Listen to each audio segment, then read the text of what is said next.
If you are working with massive geometry nodes or complex shader setups, you know how painful it is to manually select long chains of nodes just to move them or group them. Node Downstreamer is a simple but essential utility that acts as a surgical tool for your node editor. It allows you to select all connected nodes in a chain instantly. The add-on gives you 4 distinct operators. You can select everything downstream from your active node, everything upstream, or just go one step at a time.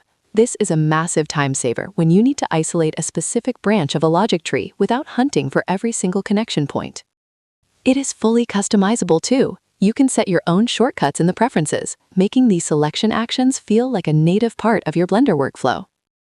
For just $3, it is one of those quality of life tools that you will wonder how you ever lived without. It keeps your workspace clean and your focus on the creation rather than the clicking.